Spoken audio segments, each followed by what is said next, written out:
Yemen has been at war for 5 years and is now facing the world's worst humanitarian crisis. In this debated video, we will give an explanation of the humanitarian crisis going on in Yemen. If you haven't already, go check out our video about what caused the war in Yemen, which will be linked in the description below. Let's start. So, what exactly is the humanitarian crisis in Yemen? According to recent reports, 17,500 civilians in Yemen have been killed or injured. 20 million of Yemen's people are food insecure, of which 10 million are at risk of famine. This is around 70% of Yemen's population. On top of that, the people of Yemen lack access to healthcare, a stable government, and education. But those are just some stats. Here's what's causing the humanitarian crisis. The war in Yemen is the reason behind the humanitarian crisis. Here's a brief history of the war in Yemen, although I highly recommend watching our video on it first. A rebel Shia Muslim group in Yemen, called the Houthis, toppled the government of President Hadi.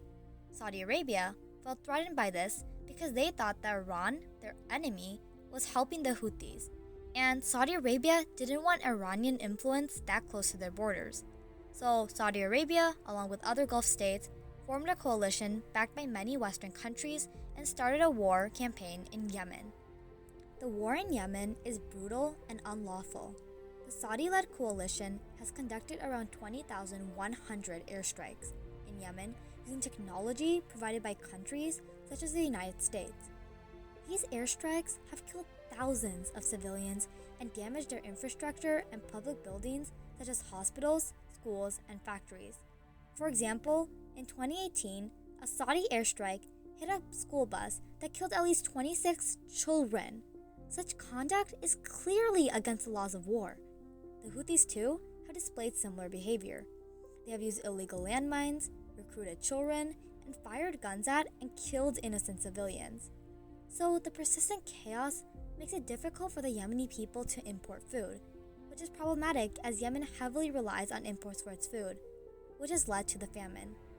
Furthermore, the persistent fighting and economic turmoil caused by the toppled government makes even affording food, healthcare, and education very rare.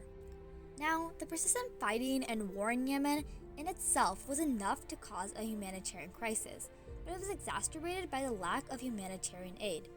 Usually in wars, civilians are able to receive aid and resources from sympathetic countries. Recently, the international community has pledged around $1.35 billion in aid. However, the Houthis have been known to prevent humanitarian efforts in Yemen. Further, the amount of aid is not nearly enough, considering that it was half the amount that the fundraiser was trying to raise. So, what we see is a war-torn country with minimal access to humanitarian aid.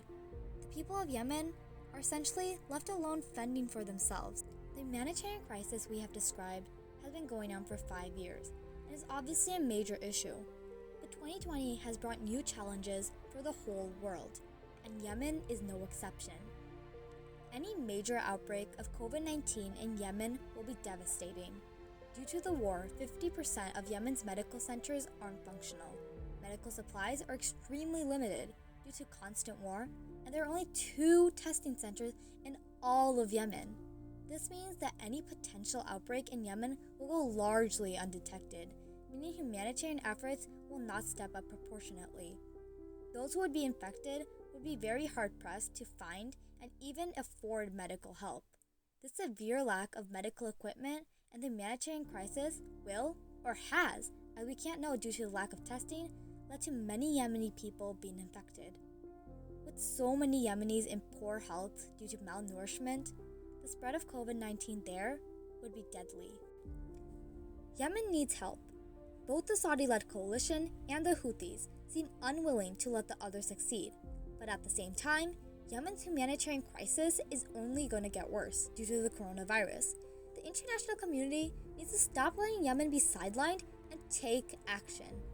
In our next video, releasing July 18th, we will analyze different solutions to bring the Yemen crisis to an end.